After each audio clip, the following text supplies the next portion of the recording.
Kametto. Kirigash. Hajime.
César.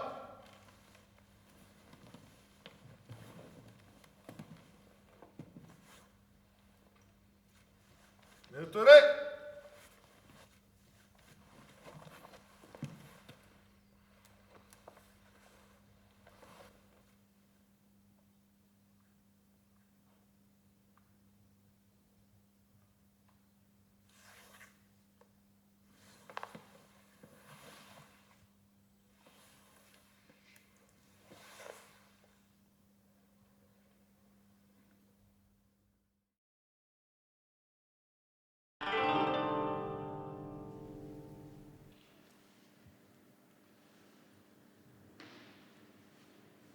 Le kendo est un art martial japonais, issu des techniques de sabre développées par les samouraïs, hein, la caste des guerriers japonais à l'époque médiévale. Le kendo est la version moderne des anciennes écoles de kenjutsu, hein, qui ont perduré pendant plusieurs siècles. Pour pratiquer kendo, on met un gi, c'est une veste, et un hakama, qui est une sorte de pantalon jupe-culotte en fait. Alors le tare, c'est la ceinture qu'on plaque sur son ventre et qu'on noue également.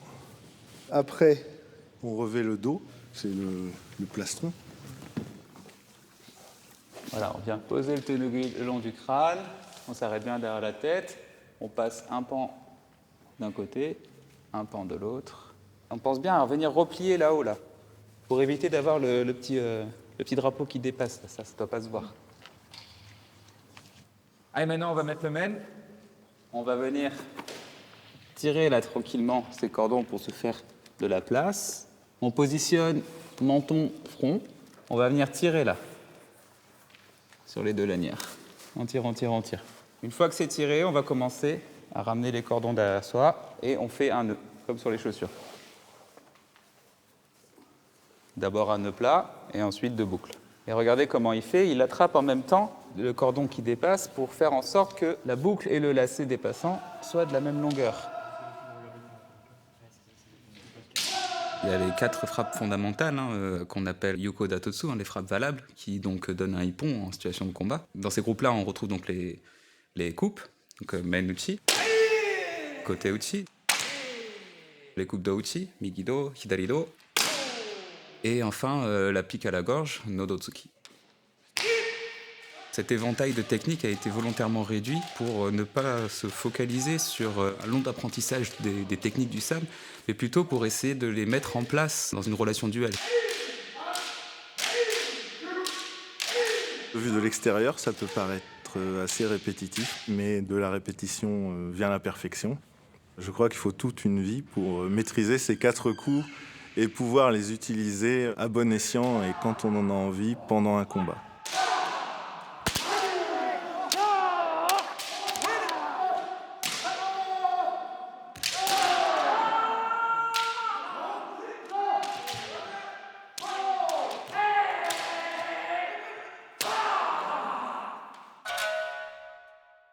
Les déplacements semblent différents, mais les principes restent les mêmes. Ki, ken, tai. L'esprit, le sabre et le corps ensemble. Kikentai no Ichi, c'est ce que cherche le pratiquant, c'est une partie intégrante du Yuko Datotsu, donc de la frappe valable. Le pratiquant va chercher l'union de ces 3 éléments. Le ki, donc exprimer la volonté fortement grâce à un cri puissant, un kiai. Ken, donc un maniement correct du sabre. Et enfin, Tai, un engagement puissant du corps, en le concrétisant par le Fumikomi.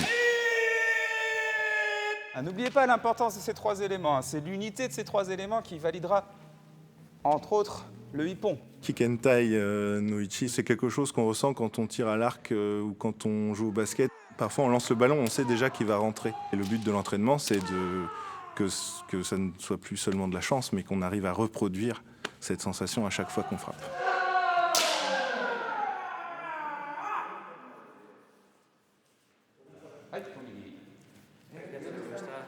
La notion contradictoire mais pacifiste d'un art martial, c'est qu'au-delà d'apprendre techniquement pour fendre un adversaire, on est aussi là pour apprendre à vivre ensemble et à créer ensemble.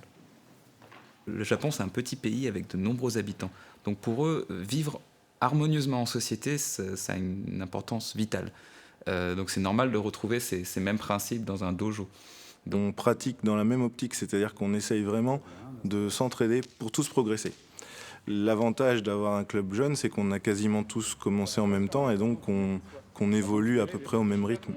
Dans certains clubs, on a vraiment un éventail de populations très intéressant qui se seraient peut-être pas retrouvés à d'autres moments et qui ici ont décidé autour du sabre de progresser ensemble dans leur vie, dans la société, etc. Ma première découverte du kendo, c'était dans l'enfance, dans un centre de loisirs. On nous a présenté l'escrime européenne. Et au fond de cette salle d'armes, il y avait une armure de kendo, un shinai, des bokken posés, donc des sabres en bois posés sur des supports. Un ami m'a invité à une initiation qu'organisait son club de kendo et j'ai trouvé que l'armure était super classe. Alors du coup, je me suis inscrit.